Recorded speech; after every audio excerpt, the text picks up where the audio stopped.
being here today. Welcome to the 9th episode of the Food in the Wisconsin Idea and the final one for 2018. My name's Chloe Green and I'm going to be your moderator today.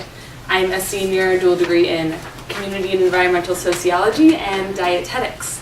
And I also work at the Kaufman Lab for the study and design of food systems and marketplaces, which is one of the 6 hosts for Food in the Wisconsin Idea here at UW-Madison. So each month that we do it, we have a different host. So we have 6 months throughout the year. And today, our host is the Nelson Institute for Environmental Studies with our representative professor as Steve Ventura, who's going to be up here in a little bit. One other thing I'd like to talk about before we start is one of our sponsors for this season, which is the Willie Street Co-op, which is based here in Madison and in Middleton. And as a thank you to them, we have a 60-second video.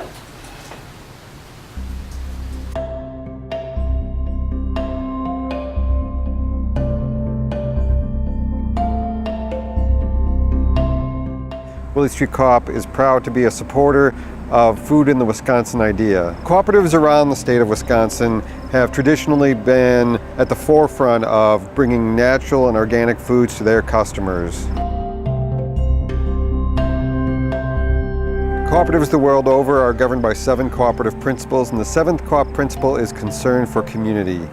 Concern for our farmers, supporting their livelihood, keeping money in our community. For 44 years, we have worked diligently to grow our local food system. That's actually part of our mission statement, so it's really core to what we do every single day.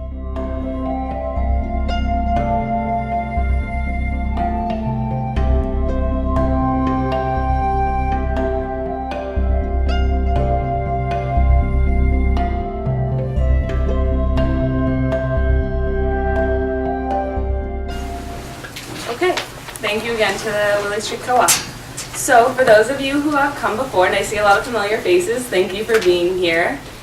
We have a few more panelists than we normally do, which is exciting because we have a lot more views that we can talk about when there are so many with urban ag. So I'd like to just get started right away to introduce Steve Ventura, who has a dual appointment here at UW-Madison as a professor in the Soils Department and the Nelson Institute for Environmental Studies. So Steve, how would you like to? I will start off by saying welcome to the congregation. I am undoubtedly preaching to the choir here with these remarks, and thank you for supporting these kinds of initiatives. It is quite obvious in the last couple of decades that agriculture and our food systems have become deeply bifurcated. We have what some people will call industrial agriculture that is pushing to create as much commodity as possible, as cheaply as possible, responding primarily to federal policies and consumer demand. And there is a growing reaction to that. People interested in safe and sustainable food, people interested in their communities, people interested in sustainable agriculture, sustainable food systems, and so forth. For 150 plus years, our universities have been training people primarily in commodity agriculture and the technologies that support that. And in the last couple of decades, as the local food movement and interest in sustainable food systems has grown, there has been an increase in people interested in alternative forms of training, different ways of creating our food. And so what we have today is 7 panelists, or actually 8 panelists, that are going to talk about some of the Madison and Wisconsin-based opportunities. What we see is farmers and consumers that are interested in different approaches, not just mainstream industrial agriculture, and they're interested in how to do that, how they might go about learning more sustainable practices, learning how to create local food systems that respond to this growing demand for fresh local products that are good for the environment and good for the community. This is, what you see up here is essentially an informal network of people that understand what each other are doing, trying to be complementary, trying to serve an audience that is not coming from traditional farm backgrounds. Quite often people coming from urban areas that are looking for ideas and ways of doing things that are different from what our mainstream university courses are providing for them. And so without further ado, I'm going to start off our set of speakers to talk about what is actually a very traditional farm and industry short course, but is attempting to find new audiences and new ways of instruction through collaboration with the Center for Integrated Agricultural Systems through the School for Urban Agriculture. So Jennifer Blazek is the director of the Farm and Industry Short Course here at University of Wisconsin-Madison. Thank you. I'm going to sit down. So yes, I'm 5 months new on the job with Farm and Industry Short Course. I don't know if a lot of people know about Farm and Industry Short Course, so I'll just give you kind of a brief overview about it and then go into a little bit about how we are partnering with CIS, Center for Integrated Ag Systems, to do this new school for urban ag. So Farm and Industry Short Course is, as Steve said, it's very traditional. It's been around actually older than the university itself. So we were here before everybody else. And so it's 135 years old. It's a program built for farmers. So when the universities first got their land, farmers were their main audience, and they're like, well, how can we teach farmers what they need to know what happened was that they're like, well, farmers aren't available in the middle of the year, in the summer, so how can we tailor a program that'll fit their needs and also be at the time when they're all available? So the Farm and Industry Short Course is a 16-week program. It's had many iterations over its 135 years, but currently it's 16 weeks. So 8 weeks in the late fall. I like to say post-harvest, although this year harvest was very late. So a lot of our students are like, I need to get back on the farm. Because harvest is still going on. And then it goes another 8 weeks in the spring, so pretty much that winter time before planting season happens. And our students are beginning farmers. Many of them are right out of high school. They're interested. So the main goal about our program is that it's for people who are interested in going back to the farm. So we have students who are either grew up on a farm, or they're interested in farming, they're interested in agriculture, where their food comes from, and essentially they want to manage a farm or take over their family farm. So they're going back to the farm. And they don't feel like at this point that they need a 4-year degree. So they want that short course that fits into their schedule. And our program currently runs everything from dairy, obviously, because we're the dairy state, very heavy in dairy, crops and soils, meat animals, diversified ag. So those are the kind of certificates that we offer. And we are a certificate program. I should have started with that. So one of kind of a different thing on campus. And so, but we use a lot of the same faculty and instructors as the long courses is what we call them, the undergrads and the graduate students, so we use a lot of the same faculty and instructors in our program too, which is great because that's where the research is coming from that the farmers are then going to use. So how we got connected is through CIS and Steve, urban ag, obviously a big growing niche, or I don't want to say it's a niche market, but a big growing area of the industry, of agriculture industry, and it's an area that they're future farmers. So again, this kind of fits their growing season, right? So it was a partnership that came out of those two entities, and we are in the College of Ag, where the center is. So it's a College of Agriculture and Life Sciences collaboration. And so this is our first year. Steve probably talked about the grant and probably talked a little bit about that, but this was the first year that we're actually offering courses. So our classes started October 29th, and so we have our first crop of urban ag students in our first class this year, so that was great.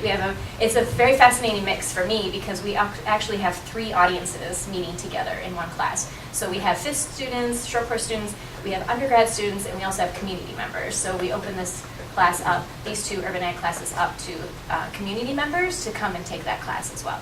So it's really kind of a cool opportunity for me to see how this is going to work with FISC and if we could open it up to other, so you don't have to come for a certificate, right? And in the spring, we'll offer our second course. So this will be the first iteration of that. And then our long-term goal is to do a second-year certificate. So, and that'll be an urban ag certificate, so one of our other certificates that we offer in the program. So I think that's it. Cool. Thank you. Thank you, Jennifer. And I'm sure we'll all be looking to how this progresses in the next year and coming. Next, I'd like to welcome Randy Zogbaum, who's here from Madison College to talk about the Institute for Sustainable Ag.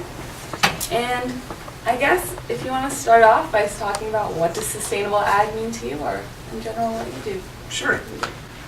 All right. Well, my name is Randy Zogbaum, and I'm an agriculture instructor and director of our Institute for Sustainable Agriculture at Madison Area Technical College, or Madison College. The Institute for Sustainable Agriculture is a new venture at the college that combines traditional agriculture programs. If Greg, if you can scroll down a little bit, you'll see a tab that says degrees and programs down below.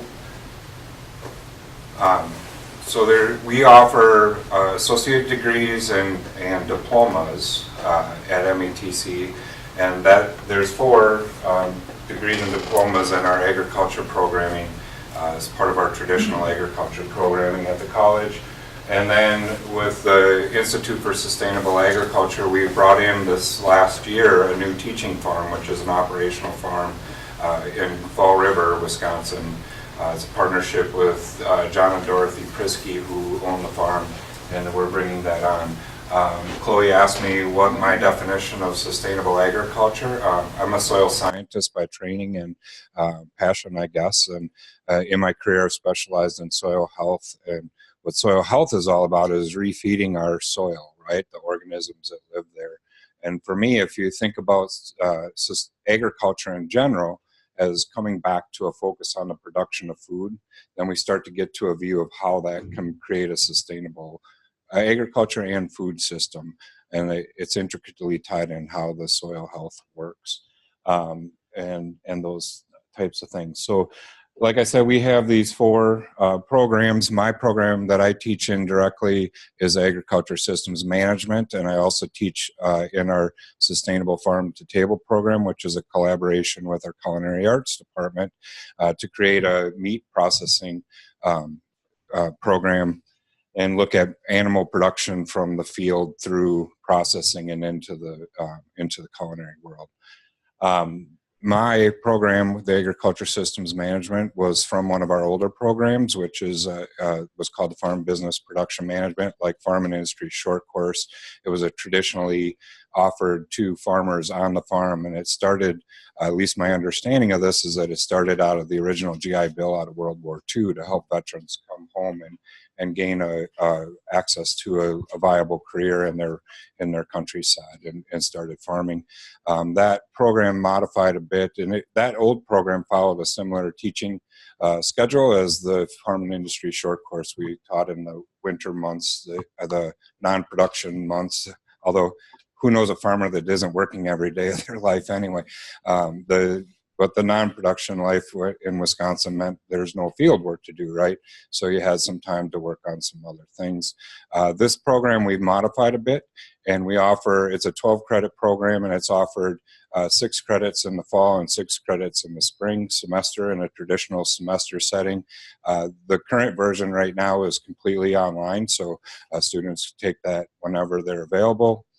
That's good and bad because if you're doing an online course, you forget sometimes that there's work to do every week, and that can pile up on you. But for the most part, it's been pretty interesting to teach a soils class, for example, online. It's been a fun endeavor for me. But as the thing that's been interesting about this course and this program is that a lot of my students, or probably maybe up to half of my students, aren't from a traditional farming background. There's a lot of people that are very, very interested, not just urban, but throughout the region in getting back into a food producing career. And so our program is designed to help them along the way. A little bit about our technical college system, if you're not familiar with it. Madison Area Technical College is one of 16 colleges in the state of Wisconsin, and we cover the whole state, of course. Our colleges are independent governed bodies, and we're divided up by school districts. So Madison Area Technical College serves the 40 school districts, K-12 school districts that are in the area of Dane County. And so when we look at data, some of the data that we looked at to help develop some of our programs is traditionally county-based. We touch 12 counties, which gets kind of confusing when you start to dig into the data. And but the K-12 school districts is how we're governed. There's 16 colleges around the state, and about 14, I believe, have active agriculture programs in the area. So in Madison College, we serve about 43,000 students a year, have about 152 programs in our college, and now the agriculture component of that is how we're trying to use this Institute of Sustainable Agriculture to start to build our presence in the agriculture arena. So Greg's given me the kill sign, so I'll pass it back to you, Chloe. And invite up Garrett Peterson, who works for a nonprofit org on the north side of Madison called Community Groundworks. And he also manages an urban farm over there and is offering a new farmer training. Is that correct? Sure. You did the introduction for me. I don't know if I have anything else to talk about. So yeah, my name is Garrett Peterson. I am the farm director at Troy Farm, which is located on the north side of Madison.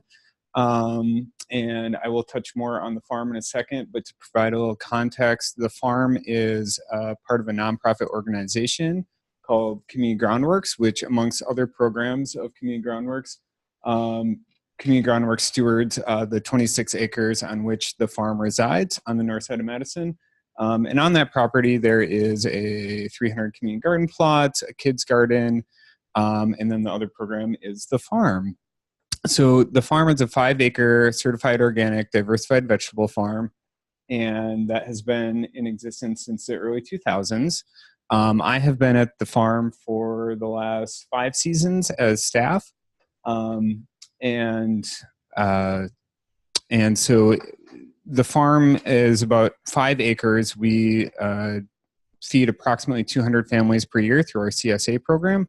And in addition to the CSA program and feeding folks in the community, we also have a beginning farmer training program. So each year we have about a dozen interns that come to us, mostly folks from the Madison community, a lot of folks who are just graduating from college, kind of trying to figure out what their next move is going to be, and looking for entry-level, hands-on, experiential vegetable production experience. And so that is what we provide, along with some formal classroom training for those folks.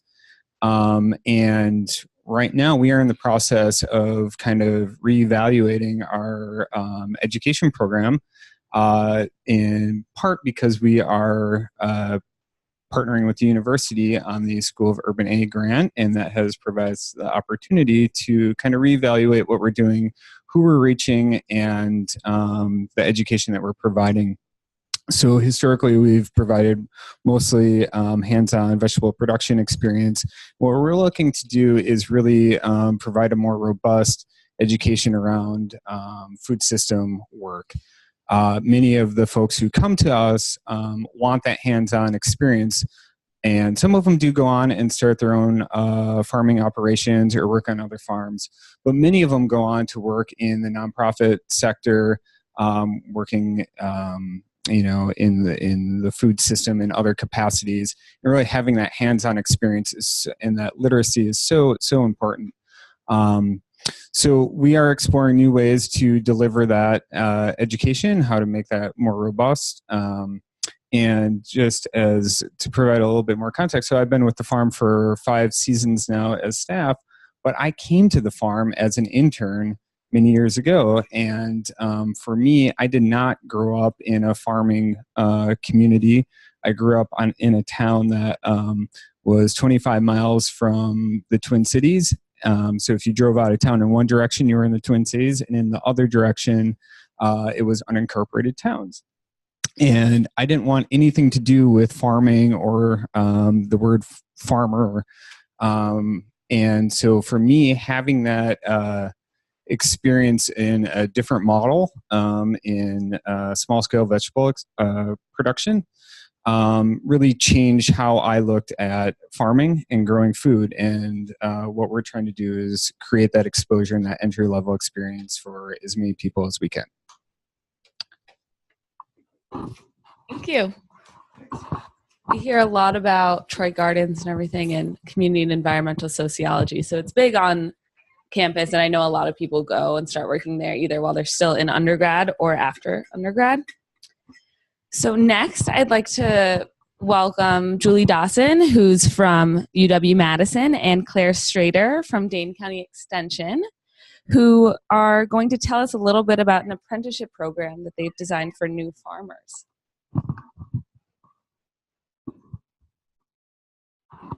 Thanks. So this follows nicely after Garrett. We also were hearing that many aspiring farmers don't grow up on a farm. We saw that from statistics that the Department of Agriculture here collect. They do a beginning farmer survey every so often, and the most recent one clearly showed that a lot of beginning vegetable farmers don't grow up on a farm. They also are often using organic practices and are direct marketing. And so that kind of brought a focus to this apprenticeship program. Farming maybe used to be a profession that you learned from your parents, but now it's a profession that you choose as a career frequently. And that means that there's a need for comprehensive training, just like for any other skilled trade. And so apprenticeship fit that need quite well in terms of its goals. And we had a stakeholder meeting to kind of talk about the different options for providing some of the comprehensive training that would be at the next level. So not at the entry level, but after someone has chosen to become a farmer and knows that that's their career path, how do they then get the training that they need? The dairy grazing apprenticeship, I provided a model. That was the first agricultural apprenticeship program in the country that was formally registered with the state. And we were lucky because the Department of Workforce Development, having gone through the process with the dairy grazing apprenticeship program, was eager to help facilitate the creation of other apprenticeship programs for agriculture and for trades like arborist. And so they facilitated the creation of the whole curriculum through a process that took 2 years to work through. And that includes on-the-job training, which is the majority. It's about 80 to 90% of the time is spent in on-the-job training. And then the remaining portion is winter instruction provided by the Wisconsin Technical College system. So they guided us through that process. The process really relies on subject matter experts who are highly successful professionals in that field. So in our case, it was 12 successful organic diversified vegetable farmers. And they really provided a lot of the content. And Claire and I and grad students here at UW-Madison helped facilitate that, but the content really came from the farmers. So that's the background on how it was put together. And I'm going to talk a little bit about how it will run in the future. So the farmers will be responsible for teaching apprentices on their farm. So we're trying to use the title farmer instructors to get across that they're not just going to show people how to harvest zucchini or wash carrots for many hours per day, but rather to really give them a diversified experience on that farm and really invest in those apprentices and give them a broad base of exposure on that farm. So like Julie said, that'll be about 90% of the training. It will be facilitated by this fluorescent green book, which is the job book. And this has 13 duties in it, which are this high level of responsibility that apprentices will have, such as greenhouse management would be one example, or field management would be another. And then there are 128 tasks under those 13 responsibilities. And each of those tasks has also been broken down into specific steps that include start the rototiller or whatever, like very specific about how to monitor the temperature in the greenhouse, those kinds of things. So this is the book that the farmers will use to teach apprentices. Like I said, very detailed, and that's what those a subgroup of those 12 subject matter experts worked on, was creating this book. The other component is called the PRI, or Paid Related Instruction. That's a set of 3 courses that will be taught through the Wisconsin Technical College system, and will include things like marketing. There'll be some more greenhouse management in there, things that are a little bit harder to use little bit harder to take up in the field and are more appropriately delivered through classroom. Fair Share, the Fair Share CSA Coalition, which is part of the organization that employs me, is also applying to be a third-party sponsor for the apprenticeship, which means that we'll be able to facilitate connections between apprentices and farmer instructors, and also provide support for both of those groups. The Department of Horticulture and Extension and Fair Share will also support, all three of those organizations will provide support for all those people. One last thing that I wanted to touch on, I think I hit them all. The last thing I wanted to touch on was what the farmer motivation is for it. So it's pretty clear why apprentices would be interested in that program. Like Garrett talked about, and like Julie talked about, people don't always grow up on farms, and so they don't get that, generational transfer of knowledge. And farming is one of those things, just like becoming an electrician or a plumber, that is often best learned while doing it. And so registered apprenticeship is a way to formalize that. That job book is a teaching assistance for those farmer instructors. It also, provides a clear progression for the apprentices. And farmers are interested in it not just because they're altruistic and wanting to share this knowledge that's very foundational in the organic vegetable community in this area, is the willingness to share information with each other, but also because labor is an issue on farms. And so as they are training farm managers, it can create this other level of management on the farm, which ideally will improve farmer quality of life because there will be another layer of people who can make decisions and really do a lot of important work on the farm, and then maybe the farmer can play with the dog a little bit more and maybe sleep a little later in the morning. Thank you, both of you. Okay, we have 2 more people speak before we're going to have our breakout session, so keep those minds going for what you're going to talk about. The next one I'm going to bring up is Alan Turnquist, who is one of the other hosts, actually, of Food in the Wisconsin Idea, and hosted a program last April about conservation grazing. So welcome back. All right, so I've been asked to talk about the agroecology master's program at UW-Madison, and also a new certificate in food systems, which is which is designed for undergraduates. So I guess I'll start off just by saying that our intended audience for both of these aren't farmers per se. It's more about training students to understand agricultural and food systems, and to think about the context around them and the interaction between different parts. And with the agroecology program, we've been on campus for 12 years. And among plant sciences and production sciences majors or programs, we're really quite unique in that we spend a lot of time and energy in putting coursework together for students so that they can consider agriculture and food systems in a broader socio-environmental context. So while students are funded mostly through directed research like they would be in other programs, the coursework really adds a nice contextual element to that. We get a lot of prospective students who have gone a different direction as an undergraduate, and then in life found agriculture and spent time on farms and come to the program with the idea of kind of serving farm communities or consumers in a way that really connects some of the science with the practice on the ground or with policy, and really wanting to be change makers. And so I think that's the energy of the program, is that continual stream of students who come with the right intentions. And we're doing a pretty good job of being able to put resources in front of them, but kind of, I think in the context of some of Steve's comments, this is a major research university that has a lot of traditional momentum, and the funding that comes to this university is driven by federal policy. And so while there are opportunities for students that want to do unique things, and we can say maybe alternative looks at agriculture, there's still some limits to that inside of this. This is our own ecosystem here that we have to deal with. But so far so good, 12 years and we're going strong. So the food systems, the certificate in food systems is kind of a brand new conception here that just started this fall. We haven't yet graduated a student, but that's because we just started. But I should mention that a certificate, at least in this sense, for undergraduates is what would be called a minor at a lot of other institutions. It's kind of an intentional collection of requirements around a theme that's meant to complement other majors on campus. And so that's really what the food system certificate is.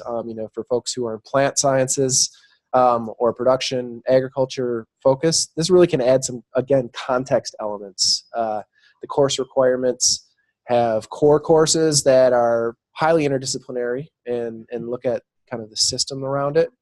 And then there's electives that students take in either production, well, actually in all three, in production, in a context, which is like economics and policy, and then values, which is, some of the broader ways that food systems interact with human values, like equity or justice or environmental outcomes. And then finally, all students will have to take some sort of directed internship or in-depth kind of research focus or other hands-on type of activity that'll hopefully bring together all of those elements. So I think that's all I have on that for now, but happy to talk more later. Thank you. So they launched the food system certificate this past fall, and this is my last year here. So I really tried, but I wasn't able to fit them one extra class to get it. But it's a great thing for a lot of people who are studying food and really want to, like he said, put it in context. So I lied before. Now we have two more speakers. I'm going to invite up Denise Chapin, who works for the VA hospital here in Madison, and she's going to tell us a little bit about a grant that's helping veterans learn about sustainable ag. Thank you so much. And I brought up with me Barbara Dale. She's also with the VA. So thank you again for inviting us to come to this presentation. The VA hospital is not really in the business for agriculture. So what are we doing up here? We do healthcare. We do healthcare for veterans very well. Another service that we provide is vocational services. That's the program that I'm in, Therapeutic and Supported Employment Services. I'm the program manager for that.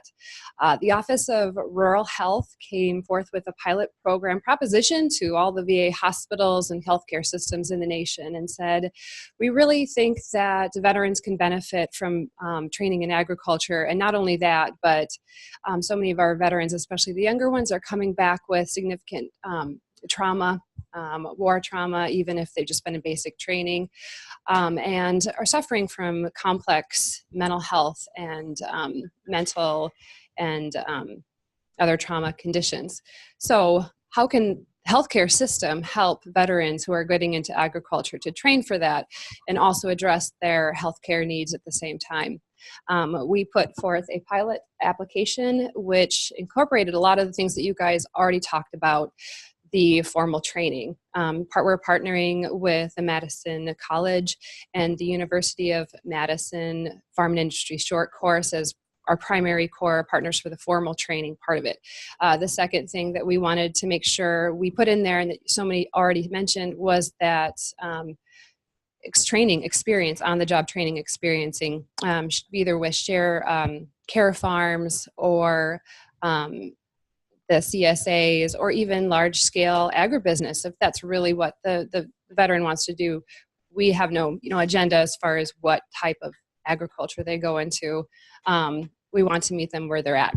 And the other component of that is addressing this from a whole healthcare model. So we're empowering veterans. We're looking at their self-care. We're looking at them all receiving, if they go through this pilot program, health coaching, so they know how to address not only my ability to get to work day in and day out, but how do I address some of my other healthcare needs that I might be have ignored or not been addressing in the most positive way. One of the things we asked for was funding for these trainings so that veterans can we'll pay for the training. So that's a big part of it. And some other support. We're looking at housing assistance for them. So if they're coming to us and saying, well, I'd love to go through training, but I don't know where I'm going to live or how I'm going to fund it. We're exploring ways that we can do that. Not only that, but we know that some farmers don't have the ability to pay for their trainees. And we're have a way to actually pay the veteran to work there so that the farmer doesn't have to pay the going rate for a farmer to work on their farm and get that training experience. So we're really trying to look at a good model to make it as easy as possible for the veteran to get into agriculture and to still receive the full gamut of healthcare that they need. I could go on forever about this, but I know that Barb had something to add that she wanted to mention as well. I just have a few things to say. I'm the assistant chief of nutrition at the VA, and our department, my staff, one of our chief, excuse me, one of the things that we do is try to help veterans learn how to use food in a way that's helpful for them. And we are interested in the end product of what everyone here is doing. We try to promote sustainable eating patterns that will help their health. Nina came with us today, and she's one of the dietitians that teaches our Healthy Teaching Kitchen classes, where we work with veterans who don't even have basic cooking skills. They need to learn how to chop, measure, all of that, because veterans often go from home to the service and they never actually learn those basic skills. We also try to promote agriculture, and we've, in the last, I guess it's been 2 years, developed some raised gardens that we have on campus so that the veterans can participate in using some of the food that we're producing. We have one of the buildings on campus is meant for people in recovery, and they actually get involved in tending the garden, harvesting the garden, preparing the food from the garden, and we work with them to teach them how to do that. So we have a very vested interest in good agriculture, and that is why we really want to be involved. Thank you so much.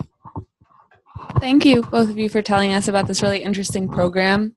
I think that a lot of us have a lot of comments and excitement about that, which we will get to.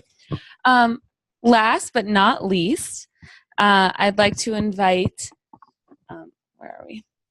Lauran Langworthy from Moses, who's joining us via Zoom. And she's going to be talking about the Midwest Organic and Sustainable Education Service. Yeah, can everyone hear me okay? Are we good? Yes. Yes, Hi. awesome. Okay, so I am the program director here at Moses. Our acronym, as you said, is the Midwest Organic and Sustainable Education Service. And so we're actually a nonprofit. We're focused on the development of good, sustainable, and organic practices with farmers across the country, really. We are best known for the big conference that we hold every year in La Crosse in February. It's the end of February. And we usually have between 3,000 and 3,600 farmers come and attend that. If you haven't been, I highly recommend it. It's a great way to learn a whole lot about more things than you thought you needed to know about and meet more people than you could in a year in the span of 2 days. So that's really enjoyable. But our mission is to educate, inspire, and empower farmers. And we really do that mostly through peer-to-peer learning. We've found that farmers learn best from other farmers, and they can sniff out what they don't believe is a very deep thought pretty quickly. And so you need to have educators who can kind of go back and forth and have a little bit of tit and tat conversation about kind of, well, what would that mean on my farm? My soil type is like this. I'm just a little bit further north than you, or I don't have a processor in my neighborhood. Those sorts of questions are really important to farmers, and they seem to learn them the answers best through other farmers. And so anyway, Moses has quite a few different programs, and I'd be happy to discuss any of them at length with anyone who's interested, but I'll just kind of do a quick run through, and hopefully we'll have more discussion later. Like I said, the conference is really the keystone of our year. That's the end of February every year, and this will actually be our 30th annual conference, so it's been going on for quite a while. The first conference was about 90 people at the Sinsinawa buildings, and now, like I said, we're up to about 3,600. They come from all walks of life. We have broadacre, transitioning, crop farmers, all the way down to micro farms and urban farms. We have a lot of consumers who are interested in what we're doing. We're getting more attention from equipment manufacturers, for example, who want to know what exactly are the problems in organic agriculture as opposed to who we've normally been manufacturing for. So it's a really big tent, all with the focus of certified organic and sustainable regenerative kinds of practices. We want to meet everyone where they're at and help them move toward what we see as really good agricultural practices. So beyond the conference, we have quite a few programs, quite a bit of hands-on learning, again, thinking about the farmer perspective. They like to learn from one another. So we do a lot of field days, weekend courses, that kind of thing. It's sort of dependent on grant funding, on partnerships, on what we're hearing from people as far as what they're interested in. But we found the field day to be a really good model in the past. So we'll have anywhere from 4 to 14 field days every summer, trying to spread them out and make sure we cover a wide variety of topics, but really get people's boots dirty and have time for good conversation around that. We also have a really very robust website that you can find a lot of information on. We post a lot of fact sheets there. We have guidebook to organic certification and many other resources that our specialists have worked on over the years.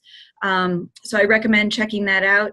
Many of them are now being translated, so we have quite not as much as we'd like, but we have a good start on some Spanish translation and Hmong translation of those fact sheets and whatnot. So that's something that we're looking to grow, our diversity and support in that way.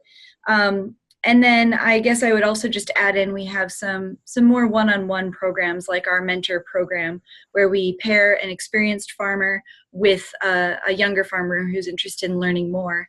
And again, that offers us a really great opportunity, whether it's through the O-Grain partnership that we have with the university to help organic grain farmers find their match, or, it might be flower farming or pastured pork, anything like that.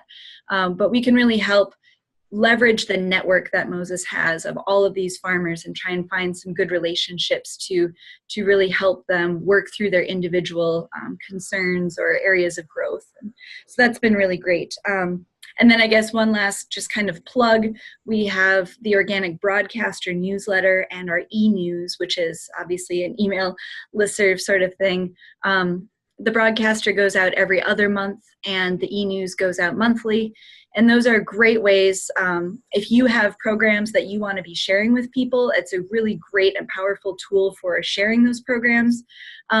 It's also a great way to kind of hear what's going on in the community, because we get story ideas and recommendations from all over the place, and we try and be, like I said, a networking hub to offer that education, inspiration, and empowerment to our farmers. So that's probably my 3 minutes, and I'll let you guys get back to it. Thank you for joining us.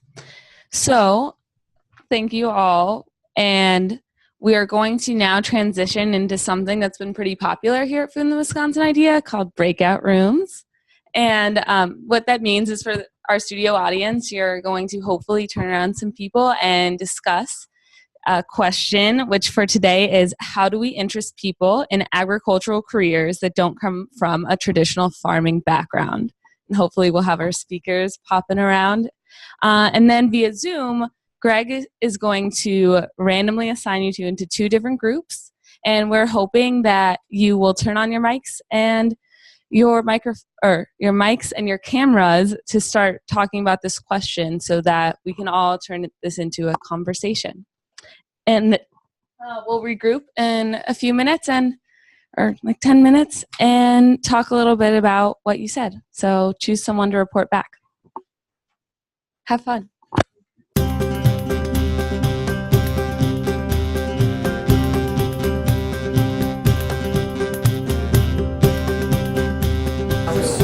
Welcome back.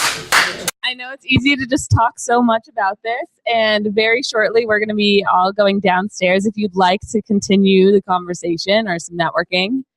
And thanks to our Zoom audiences for dealing with Greg throwing you around everywhere. But so I know we're running out of time, but is there anything either on Zoom you can raise your hand specifically, or if anyone in the audience has something short and sweet that they just really want to say about your group? Okay, Zoom. Who's brave? Lauran? Yeah? Yeah, I'll be brave. I'll report back for Patrick and Kristen here. We talked a little bit about the struggle of engaging people with the, I use the term bad medicine kind of pieces of it. And so we discussed, food safety or legal requirements or business record keeping or whether or not this is really a business for you or a hobby or, what is your level of engagement going to be? And so for all of us working with farmers, that's a piece that we struggle to teach and maintain enthusiasm at the same time. So. Totally. Or anyone in the audience, I can come to you. So I'll say two things very quickly that came out of our conversation that I thought were pretty interesting. We have someone from the Farley Center for Peace, Justice, and Sustainability here. Seth is the farmer there. And on this question of how they identify people, one of the groups that they work with is immigrant farmers, people that have farming experience from whatever country they came from and are looking for opportunities here now that they landed here. And so that is an important connection that we need to keep in mind. This is a mostly white American audience here, and so we need to remember that there is a diversity of cultures and people in this country and make sure that we provide the pathways for them.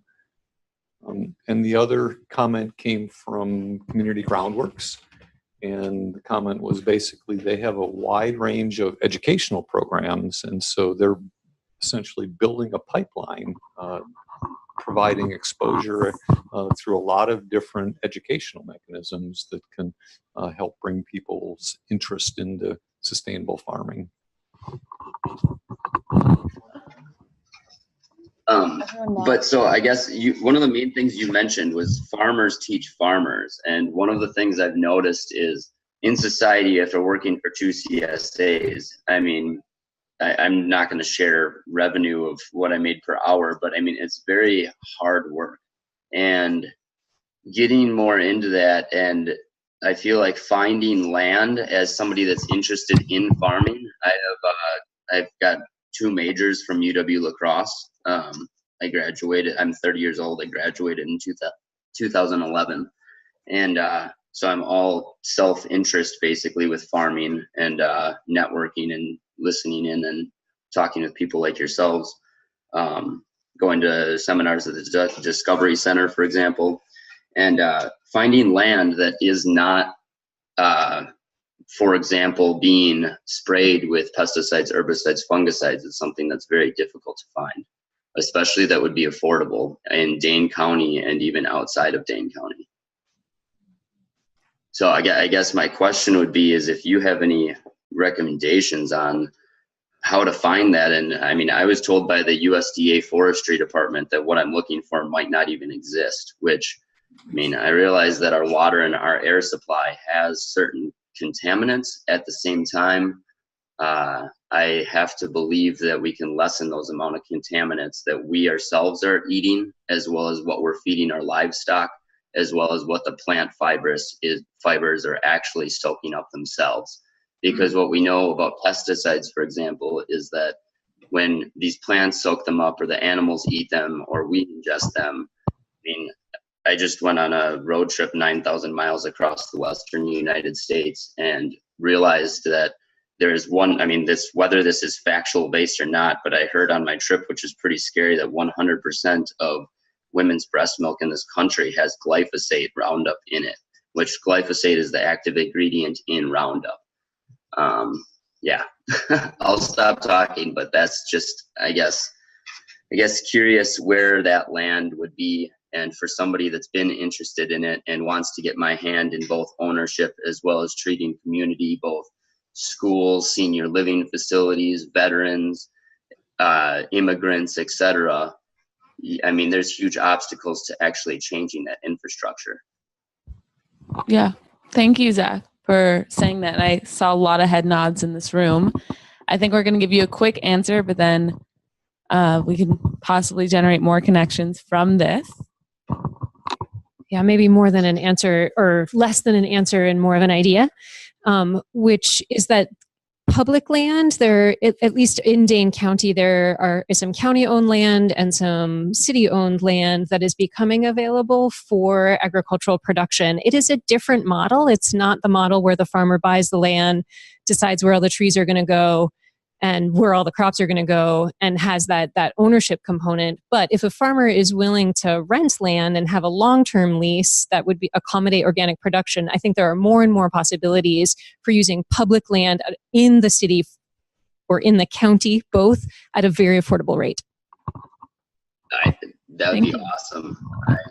Yeah, getting connected with people, whether it's through grants or otherwise. Yeah, I'd be very interested in having conversations about that. Yeah, definitely. So again, thank you for everyone on Zoom and especially for everyone participating. And thank you to everyone for being here and to our fabulous speakers for introducing all of these topics. Unfortunately, Zoom people, unless you really want to run over here from wherever you are, can't join us, but we invite everyone to join us down the Rathskeller for some conversation and maybe drinks. And thank you to everyone for just being a part of Food in the Wisconsin Idea the last 3 months. And we're taking a break for holidays and finals and everything, but we'll be back in February. So look for those emails. Thank you.